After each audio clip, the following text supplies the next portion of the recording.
Hello, one and all, and welcome back to another thrilling episode of Off the Dome. I'm your humble interviewer, Jordan Brennan. With me for the very first time is our Dauntless DM. Say hi, Dauntless DM. Hi, Dauntless DM.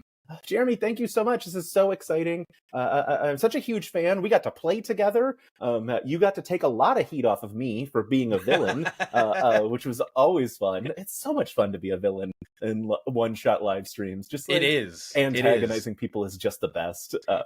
Yeah, I actually, because in that game you played sort of, I don't know that your character was mechanically based on Doctor Doom, but the idea was that you were kind of a Doctor Doom type of character.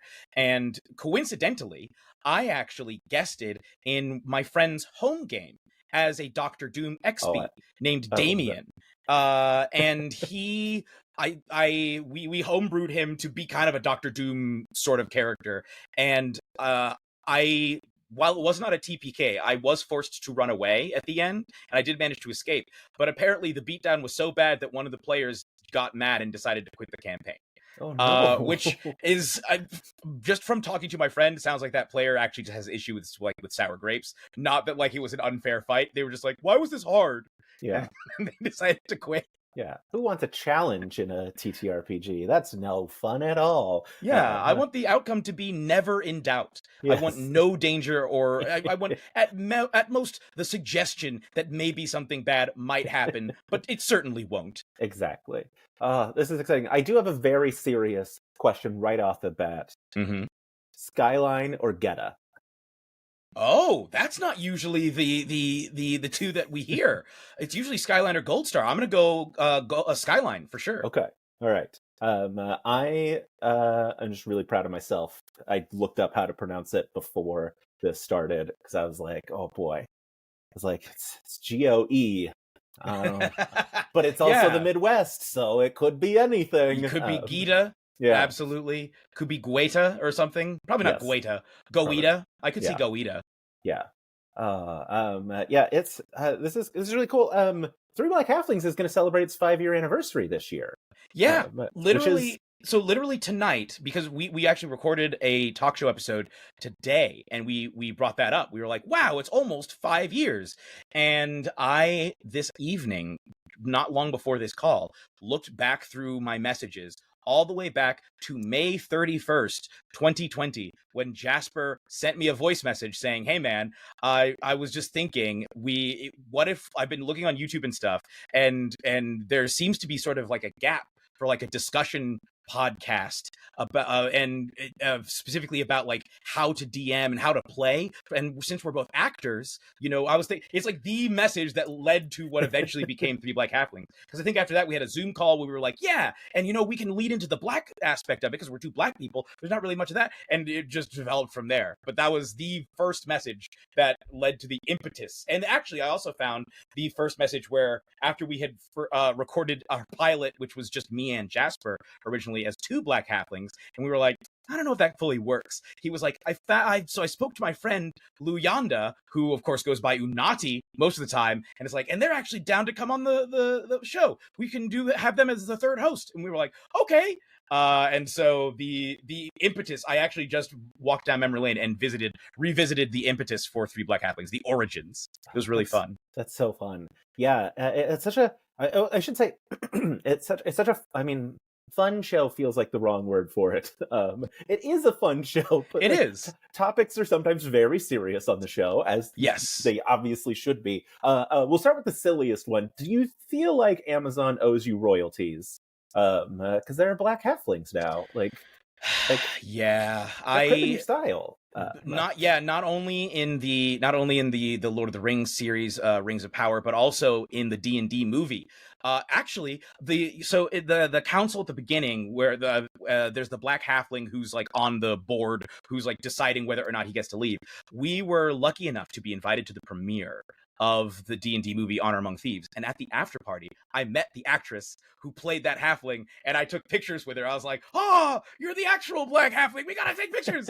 So yeah, I think not only that, but right around the same time that no, this was before. We may have to, though, retroactively talk to Matthew Mercer, because there was a Black Halfling featured in the art of The Explorer's Guide to Wildmount as well. Now, that book did come out before we planned to do Three Black Halflings, but that book also features the Dunamancy with, the Chronergy, and I would not put it past them to have used their magic powers to see into the future and say, we got to get on this Black Halfling train. I think that just makes sense. Yeah. I was at the, I don't know if it was the premiere, but it was South by Southwest for Dungeons and Dragons. Was that the premiere, or was there a different? The one that we were at was in London in Leicester Square. Yes. I think this was the U.S. premiere. I think London happened first.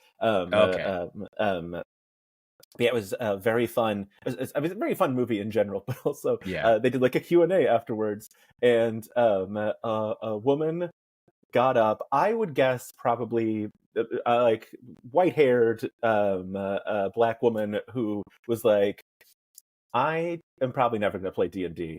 The movie was very fun because everybody else had asked, they're like, I want to play D&D now. That was so much fun. But then she was like, Reggae, can I have a picture with you?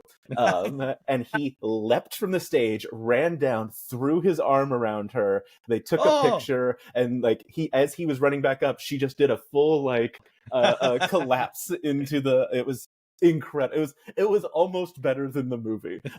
Just like so fun. It sounds delightful. Yes. Yeah, he was my favorite character, I think, in that movie. They had the perfect amount of his character. It was so well utilized. Yeah, just just like as a D&D person, seeing a paladin's just like, I'm gonna walk straight, and that includes like on top, like it's just like, yep, that's the paladin, all right. Yep. I heard that the reason that came about was because he didn't hear them call cut. They tried to call cut, and he just never heard them, so he just kept walking. And then Chris Pine started improvising because he thought the take was over, so he just started narrating like, is he gonna keep walking? He's just going right over the stone. Wow, okay. Like that was all in the moment. It was so beautiful. That's so good. I should say, like, so on the less silly side of things, I think your show is incredibly important because it does talk about things. It's things that, like, as a white Tolkien fan, things that like I had not thought about before listening to your podcast. Obviously, since it of course predates Rings of Power, the internet got real mad about some Rings of Power nonsense. It was. Fun is not the right. That part's not fun.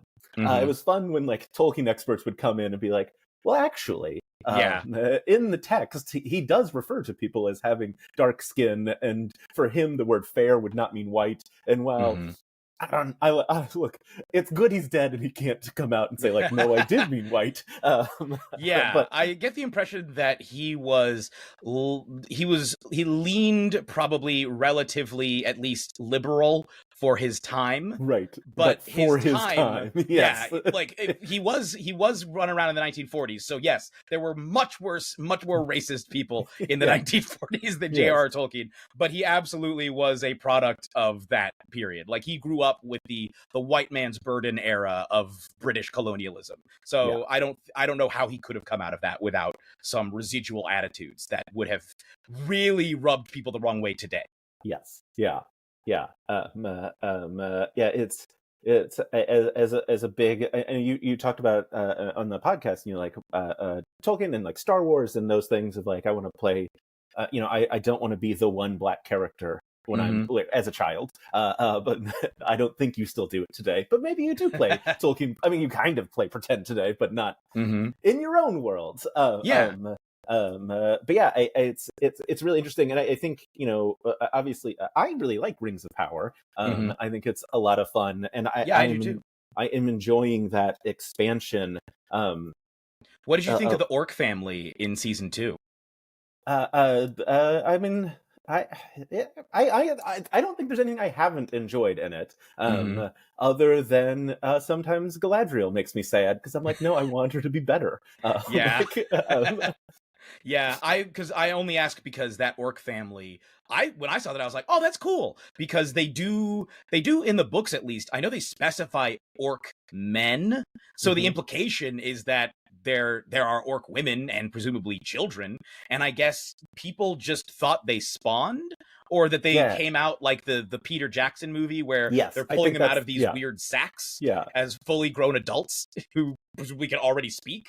Uh, it's I personally did like that, but I did see a significant backlash against that. And once again, like you said, the Tolkien experts came out and were like, well, actually, he does say things like he does talk even in his letters about how he presumes that they would have reproduced sexually, and so there would presumably be orc women. Yeah, presumably yes. Yeah, it's with the internet, that's so bad. I mean, I assume I assume there is like for fans of your show, you don't have to deal with that from them. I assume of like there, but like I assume there are also probably people who are mad about your show's very existence. Yeah. So we've actually been really lucky, I would say, in terms of open backlash. So if you compare the response that we've had to somebody like Ginny D, for example, the amount of misogyny that she gets thrown at her, and just hatred because she's a woman who is talking about TTRPGs and D&D in particular.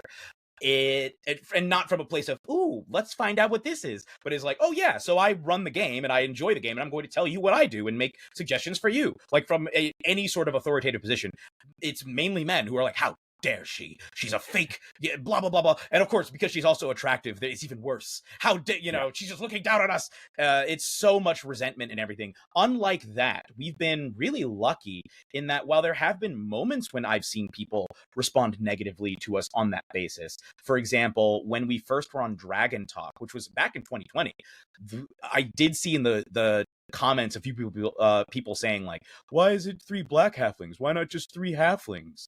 And stuff like that. But by and large, and even when we did the OGL thing, because I believe, were the first people to release our interview with Kyle Brink after the OGL scandal. Mm-hmm. I think even then, even though there was a controversy that erupted around our interview with him, and when he was like, in my opinion, guys like me can't leave fast enough, and people misinterpreted that to say that white men should quit playing D&D, when in reality what he meant was the hegemony of white men who were running the creative and corporate side of things at Wizards of the Coast and D&D, and how he was saying we should diversify.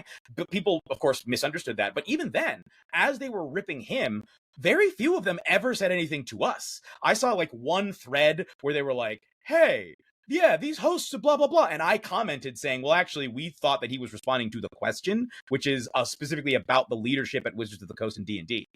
We did not interpret it as being about the way that you guys are interpreting it. And they're like, oh, okay. Well, I disagree with you, but thank you. And then moved on. And so we've been remarkably lucky. Even the Guardian interview that I recently did, the only times that I've seen comments on that were like on Reddit, and even if people generally disagreed with some of the things I was saying, no one said anything about me or about our show negatively. So we've been very, very fortunate in that regard. However, I will say this. I think that even among people who are in favor of our message and in favor of the things that we bring up, and they're like, wow, you're opening my eyes, I commend that and I appreciate it. And I'm speaking mainly of white fans. I really appreciate that. I think it's awesome that they're discovering these things and starting to think about these conversations. But I think that those attitudes do take time to that those biases that they previously held do take time to unlearn and to unpack and to really pull apart. And so there are still instances where I might be invited to be in something and I'll look and the cast appears to be all white people. And I'm like, okay, all right, well, and that's not to say that I never want to guest on anything that's all white. It's just that sometimes without realizing it, I think people are still reinforcing that, oh yeah, we need to have a person of color on. I know for a fact in some cases, I and Jasper and possibly even Liv, I haven't really talked to Liv about this, have been invited to be in something because it's like, oh wait, we need a POC in this. Let's grab them. And I think that's the wrong attitude to have. I think it's good to want POC in your project, but I think that's something that shouldn't be an, oh yeah, that should be something that you come in with and you say, and it shouldn't be, oh yeah, we got to squeeze one in there. It should be, no, we want to try and have multiple, if at all possible. this needs to be the way that we approach our work. And I think that is something that TTRPGs are still struggling with. I think there is still a sort of bottleneck where you can really only have like 1.5 prominent Black people of like at the top of the TTRPG industry of any gender at any given time. I think if you look through TTRPG history, especially the last 5-6 years, maybe 6-7 years, you can see sort of a procession of like, well, it was this person, and then that person sort of moved aside, and it was this person, and then that person had a little scandal, and so now it's this person. I don't think that's a positive thing. I'm happy for the people who get to that position, but I don't think it's a positive. It's a negative commentary on the industry that is the pattern that has emerged and continued. And so even as much as the TTRPG industry and even like the online, more left-leaning TTRPG community, quote unquote, is seemingly friendly on some level towards and in favor of diversity and inclusivity, in practice, they still tend to maintain that same hegemony, because I don't think that they're really that interested in doing in most cases, not in every case, but in most cases, I think they're not really that interested in doing the critical work that it takes to unpack their own biases. The inspiration for your intro,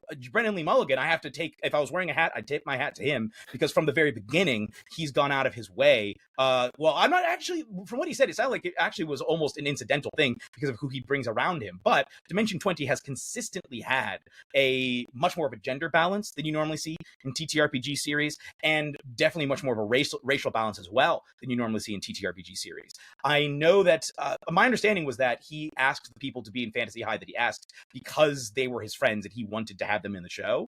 And that's, I think, more of than a sign that he is somebody who cultivates diverse environments around himself.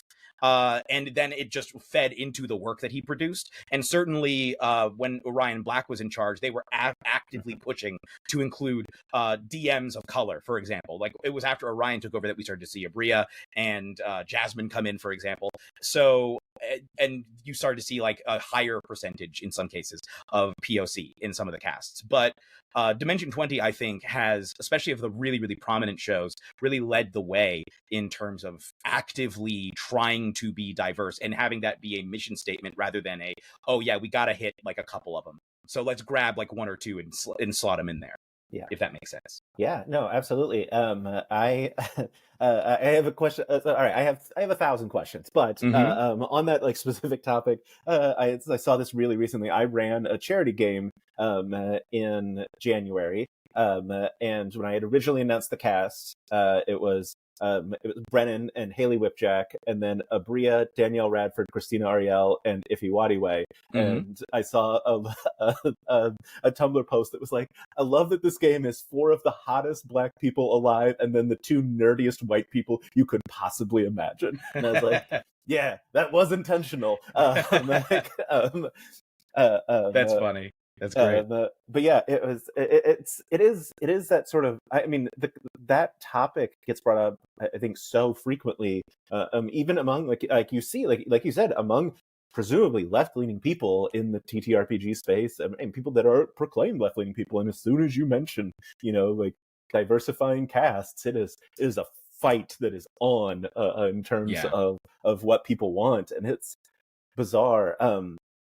But because people don't like to be called racist. Yes. And even if you're not calling them racist, because of the way that our culture thinks of racism, we think of it as something that is very intentional and that it is hate motivated. They think in order to be racist, you have to be thinking to yourself, I hate this group of people and I want to see bad things happen to them.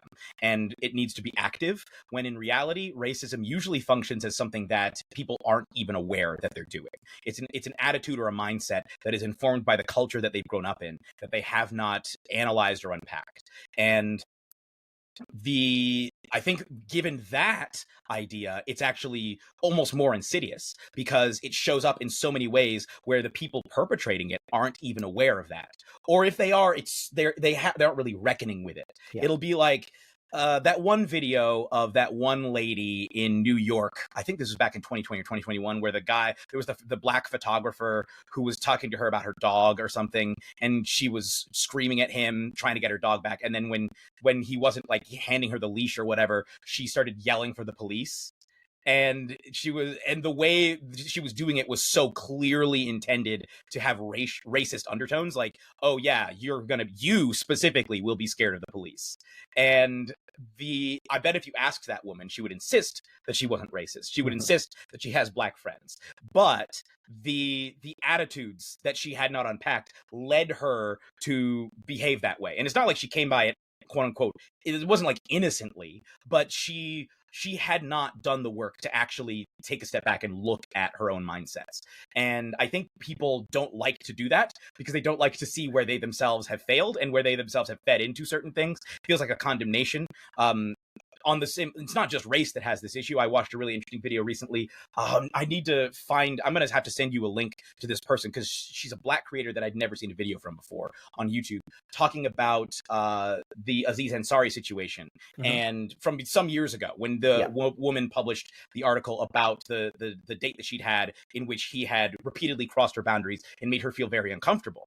And one of the things that the woman said in that video is that men do not like to consider the idea that they may have participated in rape culture, not even meaning to, that they have misogynist attitudes and ideas that they have not unpacked, even though they're like, well, I respect women, I would never hit a woman, I would never harm a woman. But because they have not really reckoned with what the culture has taught them, they will reproduce the idea of like, well, I'll keep pushing. And if she eventually says yes, then it's a yes.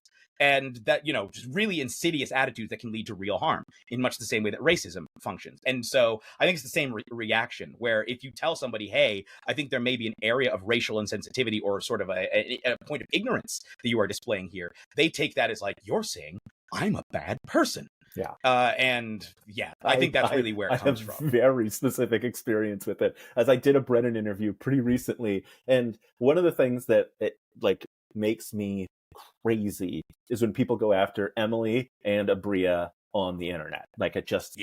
I developed my brand on TikTok defending them before Abria knew who I was. And I was like, I know if I ask Brennan about this, he'll be like, those people are pieces of shit.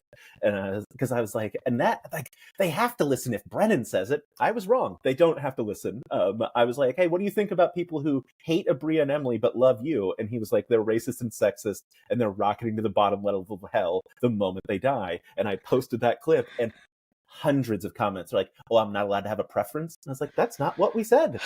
We didn't say that. But like, it's that a hit dog will holler thing of just like, so people hear it and they're like, not me though, not me. And to prove it, I'm gonna yell. I got 7 comments that I'm gonna thread. And it's just like, oh man, I don't know why I thought hearing it from Brennan would make someone reconsider their idea, like their brain, but you would hope, but sadly, no. Even his powers have their limits. Yes, yeah. But speaking of those fine folks, you've DM'd for Emily Axford. Yes, I have. Which is, I mean, a very it's a small group of folks who have DM'd from who I think might be the greatest player in the world. She's unbelievable. She really is. There's no I fully agree. She's on she brings, I think, a combination of traits that is really unusual because she has a very deep mechanical understanding compared to most people in TTRPGs that I have worked with. A lot of the TTRPG AP performers will have like a decent understanding of the mechanics, but they won't be like builds. They won't be out here like, okay, what's like a really good build I can make that'll just tear things up, and then I'm going to sync that with my character, and then I'm gonna have a character who's really mechanically effective, but also I'm a really good actor and performer, and I'm going to invest in the emotional moments, but also I'm going to invest in the story and keep pushing things forward. But also I'm not just going to do that, I'm also going to bring my own personality to it and keep adding things and adding ideas that actually build the whole thing and that the DM and the other players can react to. And also I'm going to be really funny when I can't, like whenever it's appropriate. I'm just going to be really funny in a way that brings so much value. It's like just thing after thing after thing after thing that it's like if a person brought any one of those things, they would be really fun to play with.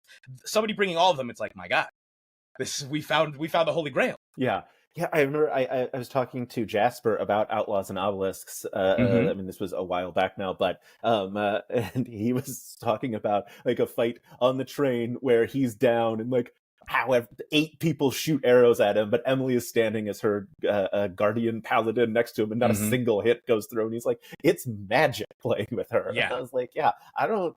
Her brain is something else.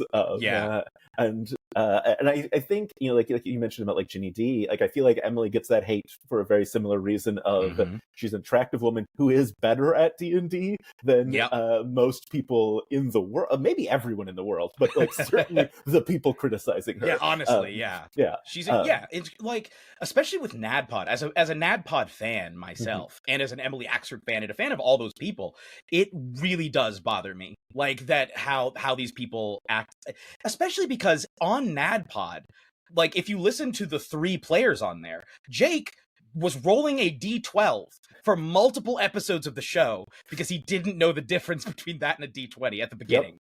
Like, he's very much learning how to play the game throughout campaign 1.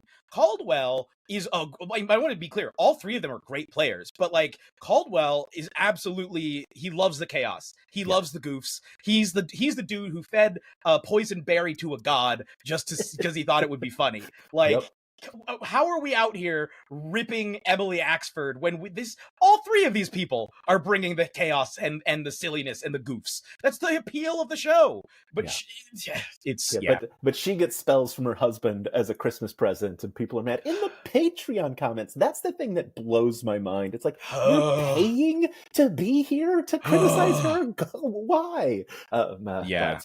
It seems like fandoms are often the groups of people that hate shows the most. I'll be honest. Every time I've gotten deeper into a fandom, I see so many people, like most of what I end up seeing is just complaints. It's so rare that I see people just like, once I go deep enough, it seems like no one is ever saying like, you know, I really loved this and I loved this and I loved this. It was great. I think this could have maybe been a little bit better. And that, you know, it's like, oh my God, what are you doing? How could you do this to me? It's like, my Lord, it's like they're being personally affronted.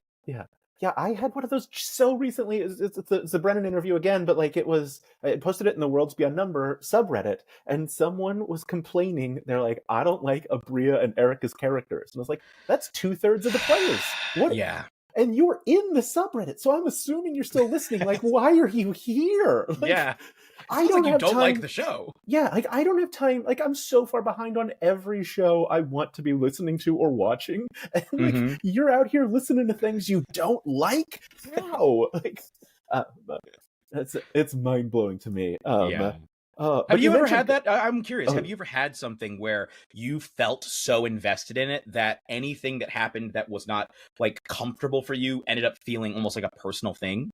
I mean, I think so, but like, I'm also a huge advocate of rage quitting a thing. So like, if something happens, like my example that I can always remember is, I had been watching Walking Dead for a really long time. And there was, I mean, spoilers, I guess. I think the show's over. It's been over. Yeah. After Negan comes into the fray, there's this point in the show where someone shoots at him with a gun, and it goes to commercial, and when it comes back, he has blocked the bullet with his bat, and I was so mad I stopped watching the show.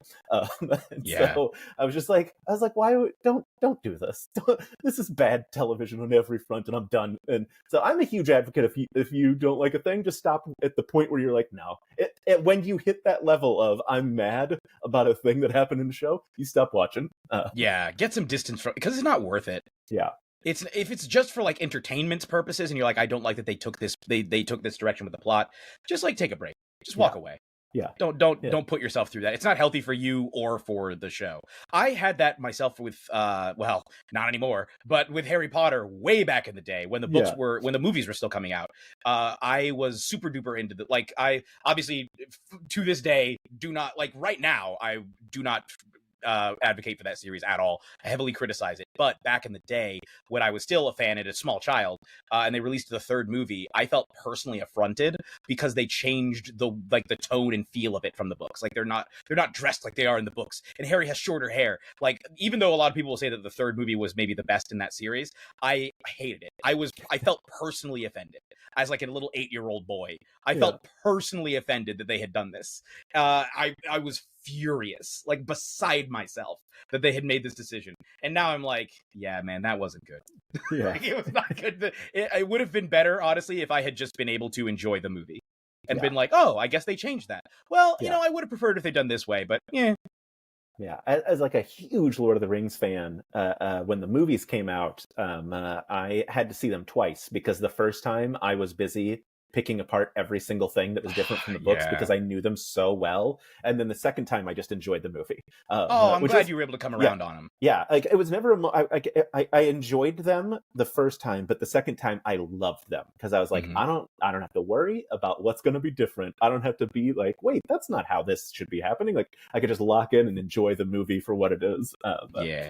But that's wonderful. Don't hate watch things, guys. It's not healthy for you. You mentioned Caldwell Tanner, and I would love to hear about the Infernal Service representative. Oh yes. Excuse me, the Infernal Residue Service. Residue Service representative.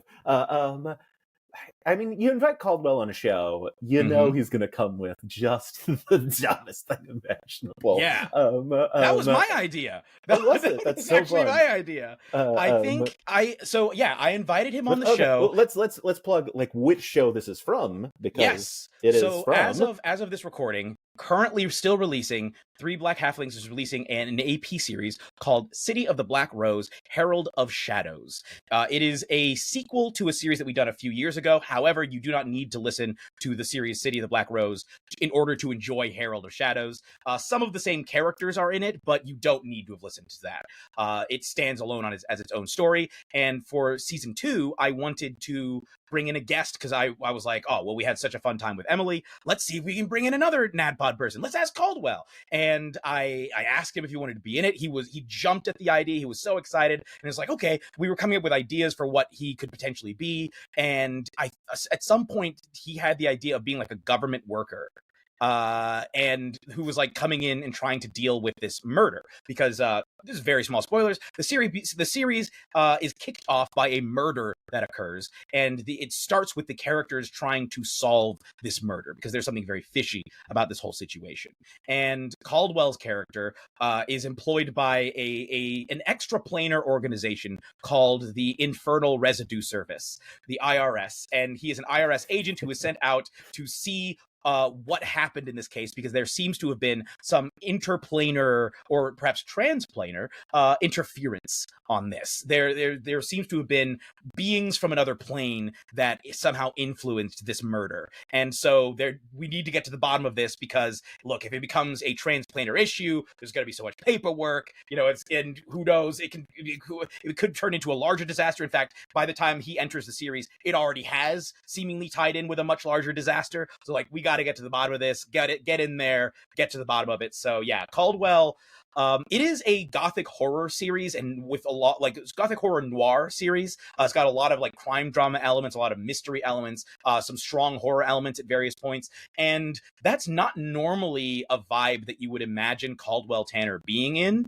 because he brings so much joy and fun and energy, but he managed to basically work his energy into the feel of the show, so that his character is absolutely a horrifying man who comes from a horrifying, terrible place, but he just enjoys it. For him, it's his normal way of being. So when he's in this horrific office environment, he's talking to like a walking snake, who his boss is a snake being who can only communicate through venom. So he bites his employees in order to, like, in the neck, in order to speak to them. So as he's got these giant fangs piercing his neck, he's just like, yep, that's okay, sir. Right, exactly. Like, he's just taking it all in stride. His wife's name is Golgotha. He has 13 horrible sons. It's delightful, and yet it still is like horrifying. I'm going to put on another hat and then take that and tip that to him, because he does such a good job of merging his energy into the show, and the rest of the cast. It just worked perfectly. The rest of the cast I should shout out. We have, let's see, Jasper William Cartwright, whom you've heard on this very program, Olivia Kennedy, also from Three Black Halflings. We have our resident bard, Jonathan Charles, who's in a bunch of our AP series. He's including Outlaws and Obelisks, actually. During that train fight, he was a bear with sawfish rostrums for arms. He transformed into a brown bear, but with sawfish rostrums for arms that he was using to tear through people. But in this series, he plays a little gnome constable. And also our other cast member, who's never been in one of our APs before, but will certainly be in future, is Candace the Magnificent, who's playing a former coroner, sort of like Lydia Dietz vibes from Beetlejuice, as well as who'd be the other character? Kind of like if you combined like Lydia Dietz with the one character from The Craft, the lead witch character from The Craft, just not as malicious. Bulk? Is that who? Is that the lead from The Craft? Yes, exactly. Yeah. If you combine those, you get something similar to Candace's character. Yeah, that's so fun. And Brendan was in the first City of the Black Rose, right? Well, he's in this season. He's in this series. He actually is only in this season. He is our first guest. So this series has a cavalcade of guests. In addition to the main cast, each episode features a guest coming in playing sort of like a shorter vignette. And it starts with Brendan Lee Mulligan. Incredible. It's a blast. It's very spooky and scary and suspenseful.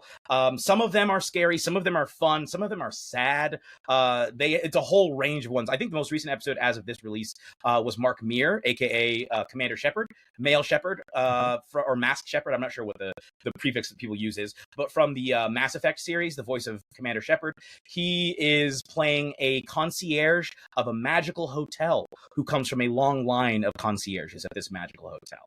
And that one has elements of sadness and melancholy. It also has elements of mystery, and it also has strong elements of comedy and just whimsy as well. Yeah. It's funny you mentioned that Caldwell, like, bringing his energy to the world. It makes I don't know if you've listened to Skaldova, the first episode that Jake is DMing. No, I haven't gotten to hear it yet. Caldwell, it's a grim, dark setting, and Caldwell is playing Boggy. I think Boggy, because it's like a Robin Hood parody, where it's Boggy and Boggy's buds, and they steal from the rich, but all of Boggy's buds have been killed. So it's just Boggy. So it's just Boggy now. Buds are and dead. So he's just like, it's so deeply sad, but it's still like Caldwell just like, I'm having a time. Like, we love to drink. So it's amazing. Again, just like perfectly matching like energy of the world. But speaking of City of the Black Rose, we should have talked about this earlier, because I'll have to clip this part out specifically because there's a Kickstarter coming. Yes, there is. We're not just releasing the AP series. We're also working with the incredible people at Roll and Play Press to release a City of the Black Rose campaign setting. The series takes place in a world that I actually originally created for a home game. It is a massive metropolis called Mavros, and it is the titular City of the Black Rose, and we're going to be releasing a source book that you can run your own games in Mavros. It's going to be 5e compatible, but overall system agnostic, so whatever system you're playing, you could run a game in this world. There'll be locations, there'll be religion elements, there'll be NPCs, there'll be secret organizations, there'll be government structures, there'll be elements of the history, all sorts of different things. It's gonna be awesome. I've been recording, essentially what's been happening is I've been recording voice messages and sending them over to the team that they then will put into text that people can actually read, and is not 35 minutes of me rambling about various vigilantes who have existed in the city at various points. But there's reams of voice messages that they're currently going through, and it's really exciting. It's really, really exciting. I'm very excited about the stuff that I'm getting to bring to the series to the source book that I've already come up with, and the stuff that I'm coming up with now just for the series or for the source book, because the way that I world build, I don't usually build stuff that I don't actively need to use. So there's whole sections of Mavros that we've just never explored because it's never come up in a home game or in one of the AP series. So I'm getting to discover things as we create the book, which is really, really fun. But yeah, I just got to look at the cover, like at another version of the cover, and that's looking amazing. I'm just really excited. It's going to be so cool. That's so cool. Yeah, I love a good city setting, just because like you can do so much. My game that I run, my players are in a giant city, and like one of the joys of like world building for me is like because like you, I don't have like the city is not fully formed in my head. It's like there's lots of just gray space, and so one of my players is like, I want to be from the Feywild. I'm like, great. The Wildwood is like a Central Park style magical forest of the Feywild that just spilled out into the center of the city. You can live in that, and it's just like those elements are so fun to like pick apart. I love that. obviously, like you've gotten to like play with some of the greatest people in the world. I'm assuming have helped inform like your world building Yeah. for Mavros. Yeah, absolutely. Well, sometimes if somebody's like, "Oh, I want to be this," I'll have to create a thing. In this season, for example, Abubakar Salim, who guests on episode 2, he has a vignette.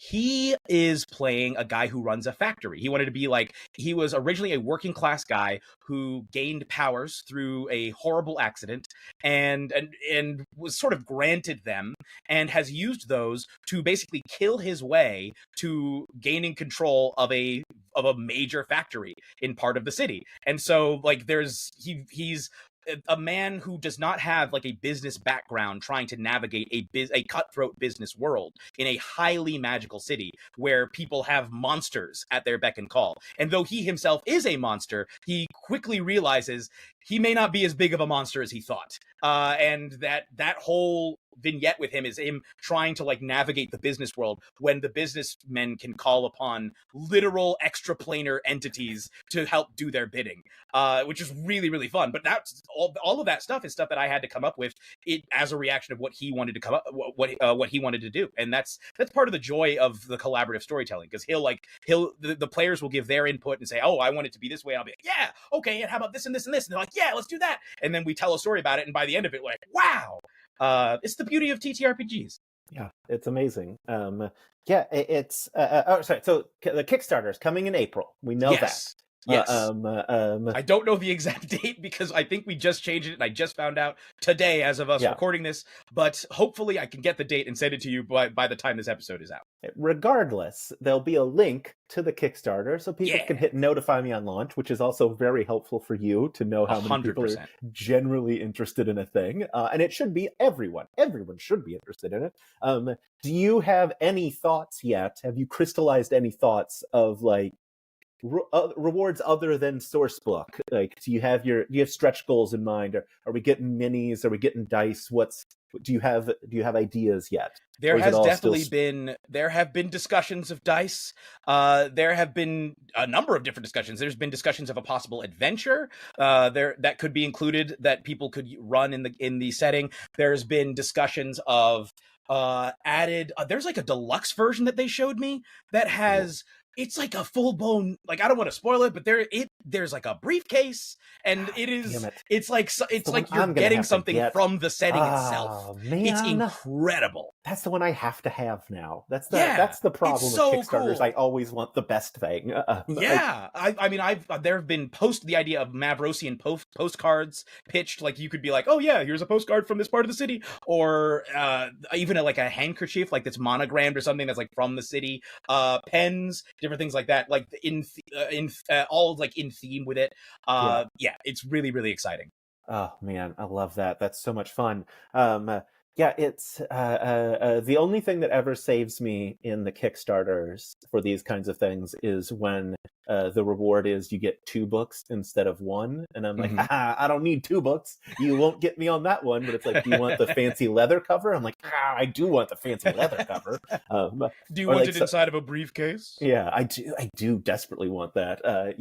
Or the only time the 2 books ever gets me is when it's like, we'll donate 1 to a school. I'm like, well, I can't say no to that. Of course I want you to donate 1 to a school. So there's another very evil reward if you want to throw it in there of like, we'll send this to schools or libraries. It's like, oh well, now if I don't do that, I'm hurting other children. Oh man, but it's so cool. I love like source books for me. Even if it's not a matter of like, I'm gonna run,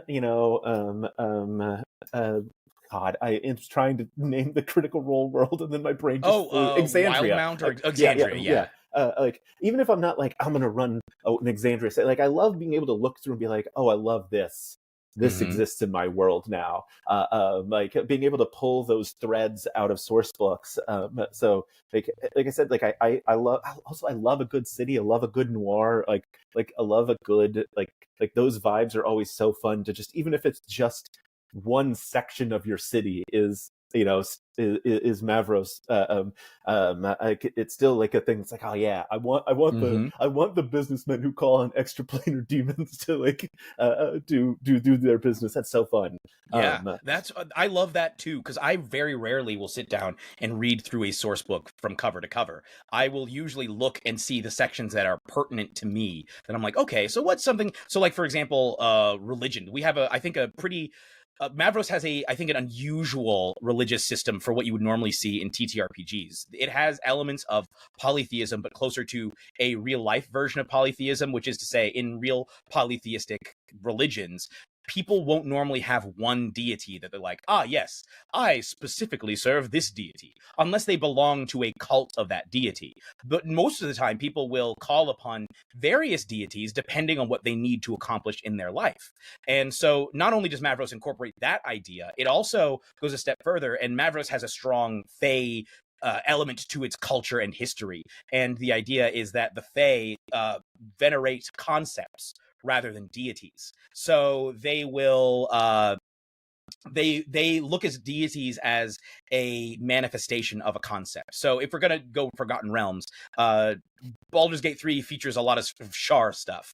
Shar in D&D is like the goddess of, I think, loss and death and darkness, right? So if we look at death as a concept, then in Mavros, they would view Shar as a manifestation of death. And so there would be people who specifically do worship Shar, yes. But the largest cathedral would actually be a cathedral to death itself, where people would worship the concept of death. And they worship it in the context of like, hey, my relative is sick and is dying, and I would like for them to have a smooth passing, or can you maybe reject them and not let them die so they get to keep living? And perhaps you go and sacrifice to specifically the shrine of Shar that is in this larger church, but the church itself is dedicated to death. And so it's going to have its own deities that are manifestations of the various concepts that are most important in Mavrosian culture. But that's just like one small area. Yeah. And it's going to be, it's like their own deities. It's not going to be like, oh, this is just Lathander. Or something like that. It's going to be, we have our own stuff. So I'm really, really excited for people to get to see that as well. Yeah, that's super cool. I love, that is, I like thinking about that in terms of, it makes more, it wouldn't make sense like, and then you worship this specific god, even though there are 3,000 of them that factually exist. Like exactly, people have magic from them. Like you can choose not to worship them, but you can't deny they exist. Some of them walk the earth sometimes, depending on the setting. Exactly. That's super fun. I know for like your settings obviously often like do employ like myths and stories, elements that aren't like traditional in terms of what we see in like Tolkien-esque fantasy material. Obviously Mavros also has a lot of that in it, but like what I mean, I don't want to say like why is it important, because that's like I understand why it's important, but like what is the joy of that for you, of bringing that other element that we don't normally see in fantasy? Of incorporating, do you mean like incorporating various cultures in? Yeah. So for me, I think it was one of the things we talk about early on in Three Black Halflings, is that D&D and fantasy tends to inevitably draw from various cultures, but oftentimes it is not done in a way that shows an understanding of the original function that something served in a culture. For example, golems, the way that golems are often used in fiction does not indicate a real understanding of the way that golems exist in Jewish culture. And it ends up feeling dismissive in some cases of Jewish culture as a result. That doesn't mean you can't change how something functions, but there should be there should be a bit of a conversation between the way that you use something and the way that it was used originally. So if a golem is something that specifically exists to protect the Jewish people in times of persecution, if you're going to have something that you're going to call a golem, maybe reference that, acknowledge that in some way, that it's a protective entity, that sort of thing. So for me, the fun of that is, first of all, I get to learn a lot about other cultures. But second of all, I get to creatively use things that in ways that hopefully feel fresh and new to everybody involved, that people will be like, oh, wow. And hopefully will inspire people to actually go and look up the real cultures that I'm drawing from. Now for 3BH and also for this, we're going to be working with cultural consultants to be like, hey, are we using this in a respectful way? Is, et cetera, et cetera, et cetera. Those are important concerns. For example, with Outlaws and Obelisks, as you mentioned, I worked a lot with James Mendez Hodes. Shout out to him. He's a really awesome cultural consultant and just TTRPG guy. He's great. But with Outlaws and Obelisks, because that series is a Western, there's a huge amount of baggage that comes along with that.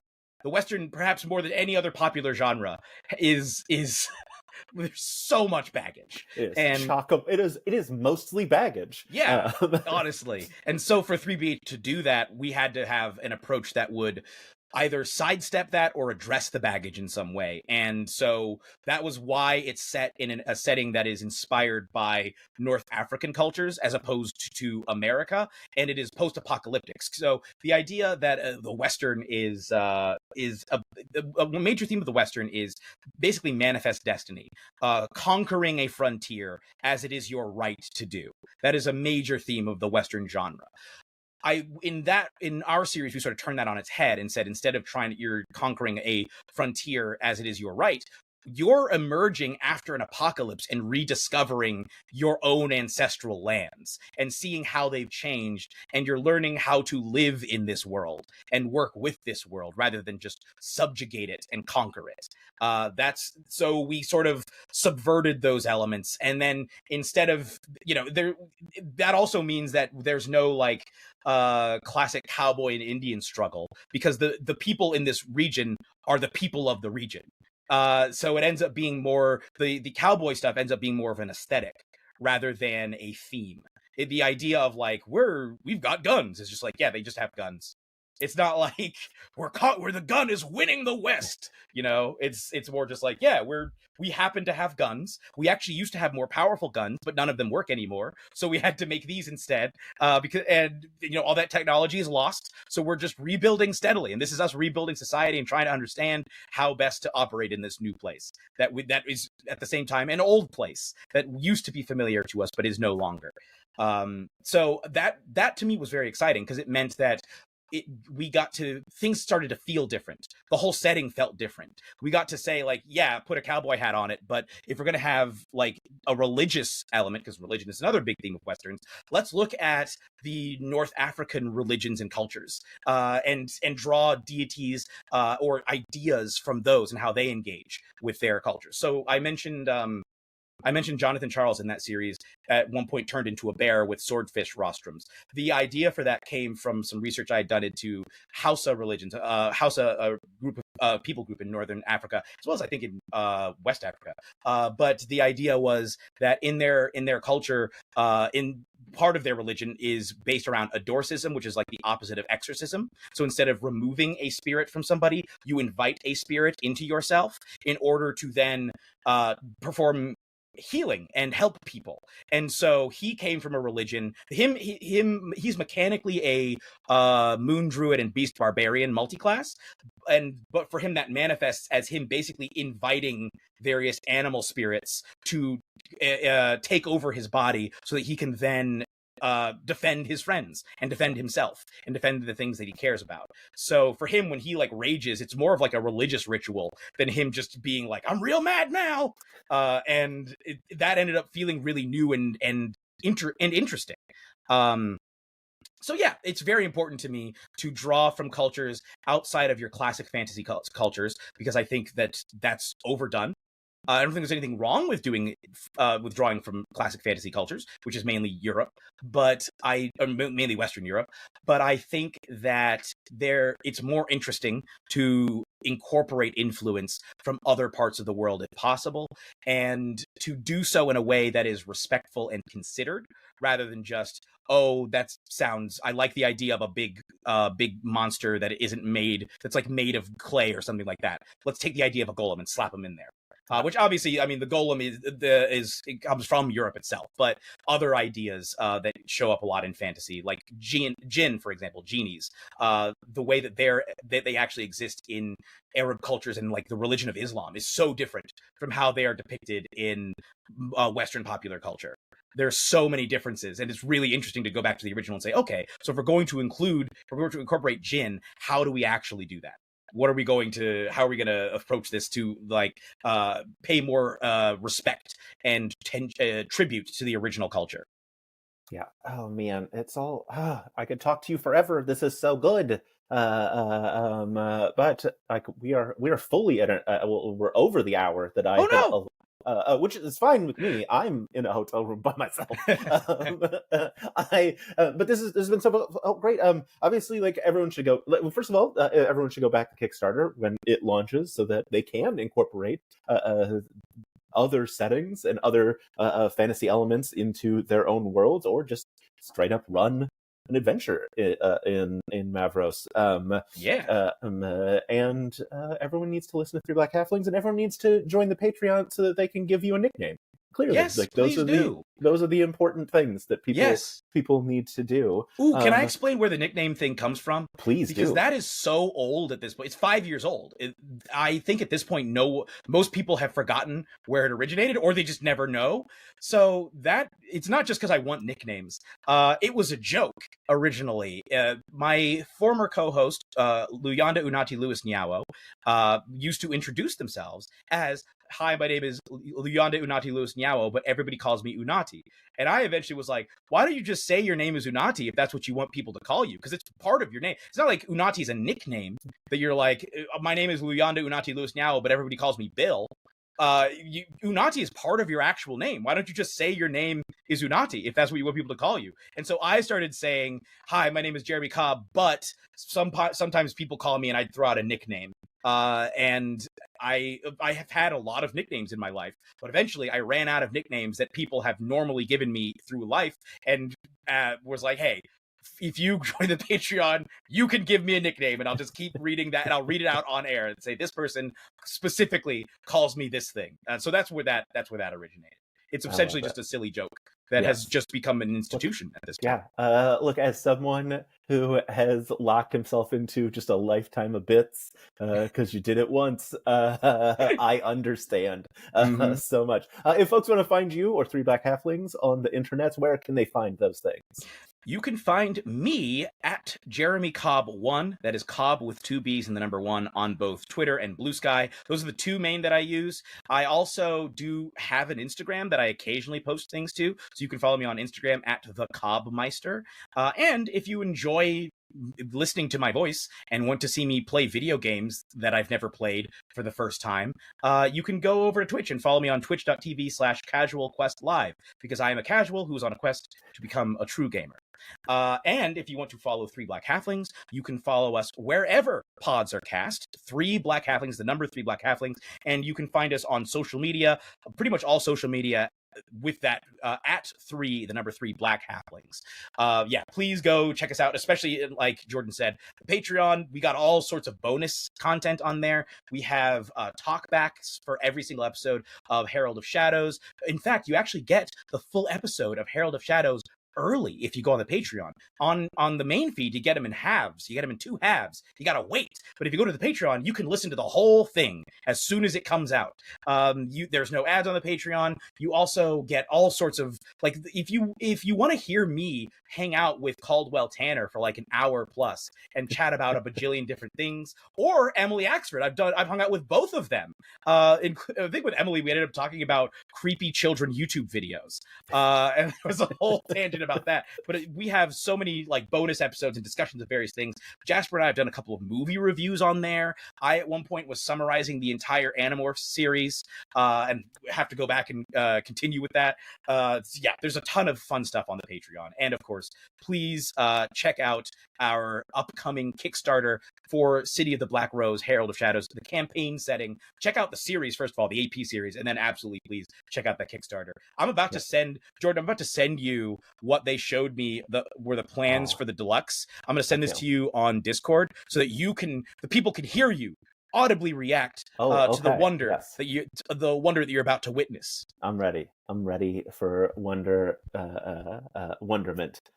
Yeah, Oh check that out. no, that's gonna be so much money, and I'm gonna buy it 100%.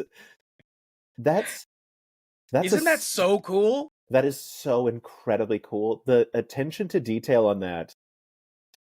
I am full of flabbergast. That is incredible. I can't wait to back it. I am notified on launch. You should be too. Jeremy, thank you so much. I don't know how to end an interview, so I'm just going to hit stop recording.